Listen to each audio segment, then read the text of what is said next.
সম্মানিত উপস্থিতি,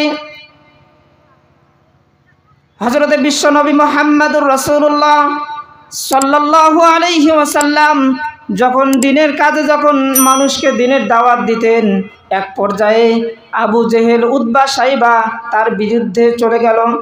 তারা বিরুদ্ধে আচরণ করতে শুরু করলো। এমন পর্যায়ে চলে গেল যখন দিনে দিনে বিশ্বনবীজির যখন দল যখন ভারী হতে শুরু করলো, বিশ্বনবীজির দলে যখন মানুষ দিনে দিনে যখন বাড়তে শুরু করলো, তখন আবু জেহেল, উতবা, সাইবা, ওলীদ ইবনে মুগীরা তারা একটি পরামর্শ ডাকলো। সেই পরামর্শটির জায়গাটার নাম হচ্ছে সংসদ ভবন। আমরা বলি সংসদ ভবন, কিন্তু ওই সময়ের ওই নামটা হচ্ছে দারুন নাদওয়া। দারুন নাদওয়ার মধ্যে যখন সমস্ত কাফেরদের লিডারদেরকে যখন ডাক দিলেন, বিশ্বনবীজিকে কি করা যায় সে তো আর কথা শুনে না। এক পর্যায়ে তারা কয়েকজন মিলে বিশ্বনবীজি মুহাম্মদুর রাসূলুল্লাহ সাল্লাল্লাহু আলাইহি ওয়াসাল্লামের কাছে যে বললেন, হে মুহাম্মদ, তুমি আমাদের কাছে কি চাও? যদি নারী চাও তোমাকে নারী দেব, তুমি যদি ক্ষমতা চাও তোমাকে ক্ষমতা দেব, তুমি যদি টাকা চাও, পয়সা চাও, আমরা টাকা পয়সা দিব, তবুও তুমি এই দিনের দাওয়াত থেকে বিরত থাকো।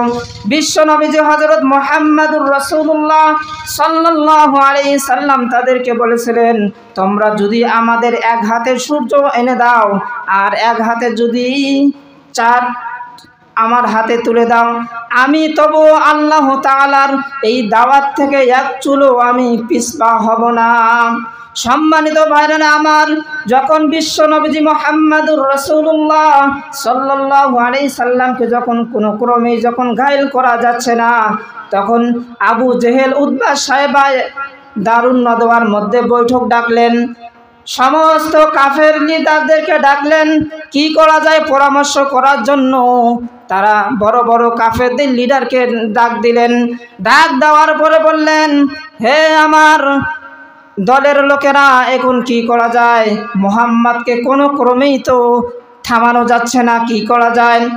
ওইখানে ইবলিস শয়তানও হাজির হয়েছেন।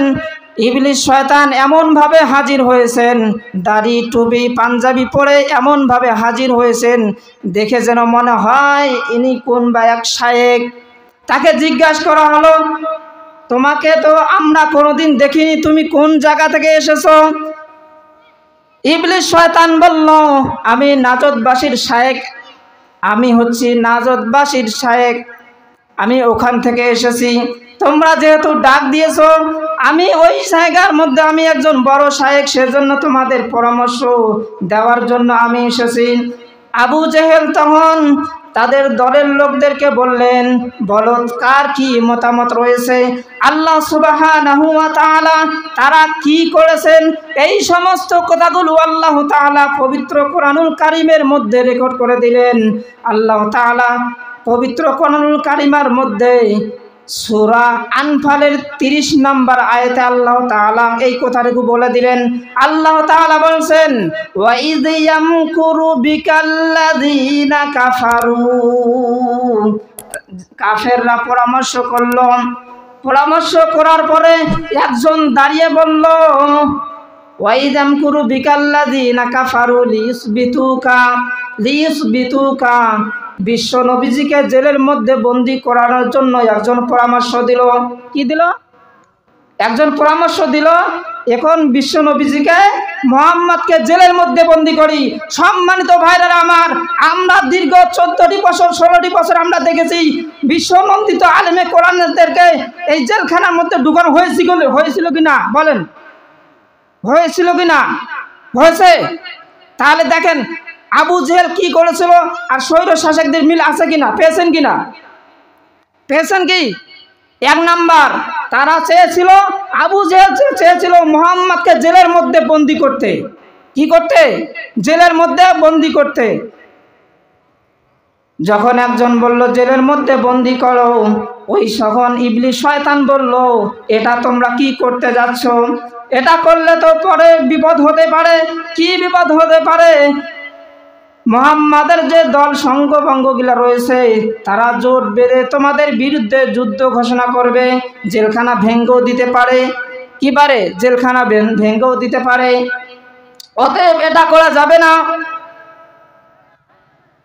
আবু জেহেল এই ইবলিস শয়তানের কথা শুনে সমর্থন জানালো, আসলে তো ঠিক কথা।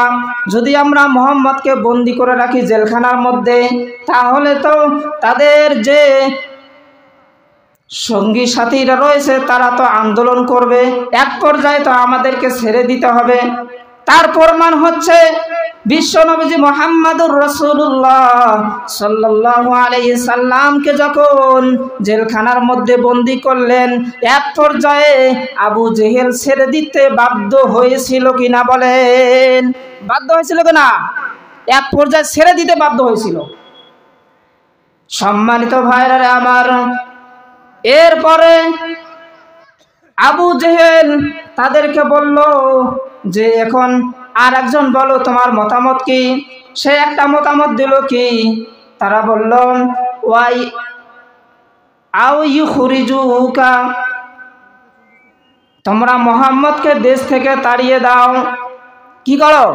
দেশ থেকে তাড়িয়ে দাও। এটা কার বুদ্ধি বলেন? কার বুদ্ধি? আবু জেহেলের বুদ্ধি। ভাই আমি বলছি না, কোরআনুল কারীম বলতেছে। বিশ্ব নবীজি হযরত মুহাম্মদুর রাসূলুল্লাহ সাল্লাল্লাহু আলাইহি সাল্লামকে তারা কি পরামর্শ করলো? তারা বলল মুহাম্মদকে দেশ থেকে তাড়িয়ে দেই। ওই ইবলিস শয়তান সে বলতে শুরু করলো, আরে ভাই এটা কি করতে যাচ্ছ? এটাও করা যাবে না, এটাও করা যাবে না। যদি তোমরা তাকে দেশ থেকে তাড়িয়ে দাও, তাহলে সে অন্য এক দেশের মধ্যে যে দল আরো বড় করবে, দলটি বড় করে তোমাদের দেশের মধ্যে হামলা করবে, এক পর্যায়ে তোমরাও বেঁচে থাকতে পারবে না। সম্মানিত ভাইরা আমার, আপনারা দেখেছেন দীর্ঘ 16টি বছরের মধ্যে বাংলাদেশের মধ্যে একজন আলেম রয়েছে। সে আলেমটা সবার কাছে প্রিয়, ছোট বড় হিন্দু বৌদ্ধ সবার কাছে সে প্রিয়। তার নাম হচ্ছে মিজানুর রহমান আল হাজারি। মিজানুর রহমান আজহারিকে দেশ থেকে কি করেছে? বাধ্য করেছে তাড়ানোর জন্য। করেছে কিনা? মিজানুর রহমান আজহারিকে এমনি বাংলাদেশ থেকে চলে গেছে, তাকে বাধ্য করা হয়েছে।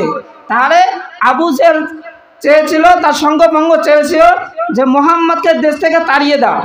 তাহলে এই কথাটাও কি আমাদের সঙ্গে মিলে যাচ্ছে।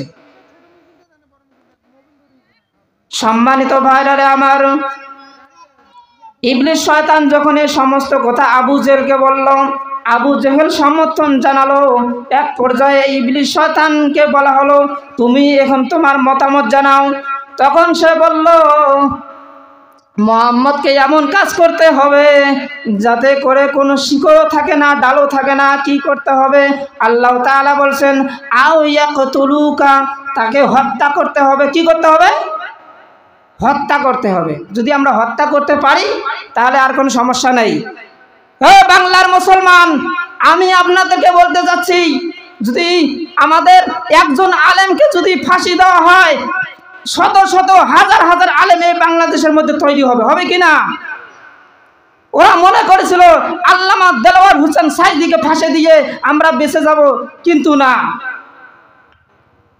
তারা ষড়যন্ত্র করছিল যদি আমরা ফাঁসি দিতে পারি আমরা বিজয়ী হব।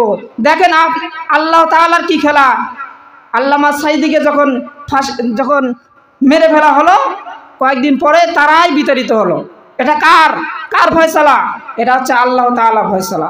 সম্মানিত হাজিরিন, ইবলিস শয়তান যখন আবু জেহেলকে এই পরামর্শ দিল, সবাই একমত হয়ে গেল, হ্যাঁ এটাই করব। এখন হত্যা করবে কে? ইবলিস শয়তান আবু জেহেলকে পরামর্শ দিল, হে আবু জেহেল, একজনে তাকে হত্যা করা যাবে না। কি করতে হবে? তোমাদের যে গোত্ররা রয়েছে এই গোত্র থেকে একজন করে, একটা গোত্র থেকে একজন করে নেবে, যাতে করে কারো দোষ কারো গায়ে না পড়ে। সেরকম ভাবে কাজ করা হলো। একক গোত্র থেকে একজন করে এসে একটি টিম তৈরি করা হলো বিশ্ব নবীজিকে দুনিয়া থেকে বিদায় করানোর জন্য। আল্লাহ তাআলা ওই দিকে তো সবই দেখতেছেন। আল্লাহ তাআলা হযরত জিবরাইল আলাইহিস সালামের মাঝে জিবরাইল আলাইহিস সালামকে বললেন, হে জিবরাইল, তুমি যাও আমার দোস্তের কাছে চলে যাও, তাকে মারানোর জন্য ষড়যন্ত্র করেছে, তুমি যাও তাকে এই কথাটুকু জানিয়ে দাও। আল্লাহ তাআলা তারা যে ষড়যন্ত্র করেছে এই কথাটুকু আল্লাহ তাআলা বলেন, ওয়ায়ামকুরুনা ওয়ায়ামকুরুল্লাহ, তারা চক্রান্ত করতে শুরু করলো বিশ্ব নবীজিকে দুনিয়া থেকে বিদায় করানোর জন্য।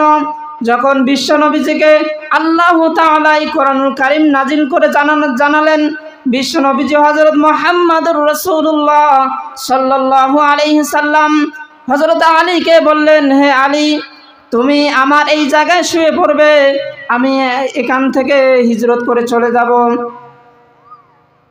আবু জেহেলের যখন এই টিমটা যখন বিশ্ব নবীজিকে যখন মারার জন্য যখন তার বাড়িতে চলে গেলেন, তখন বিশ্ব নবীজি মুহাম্মদুর রাসূলুল্লাহ সাল্লাল্লাহু আলাইহি সাল্লাম বাড়িটাকে চতুর্দিকে ঘিরে ফেললেন। কি করলেন? চতুর্দিকে ঘিরে ফেললেন, যাতে করে মুহাম্মদ সাল্লাল্লাহু আলাইহি সাল্লাম পালাতে না পারে। সম্মানিত ভাইরা আমার, বিশ্ব নবীজি হযরত মুহাম্মদুর রাসূলুল্লাহ সাল্লাল্লাহু আলাইহি সাল্লাম কোরআনুল কারীমের সূরা ইয়াসিনের 9টি আয়াত পাঠ করলেন। পাঠ করার পরে এক মুষ্টি বালু নিয়ে তাদের দিকে ছুঁড়ে দিলেন। আল্লাহ তাআলার কি কুদরত, এই বালুগুলো ওই কাফেরদের চোখের মধ্যে এই বালুগুলো আল্লাহ তাআলা পৌঁছে দিলেন।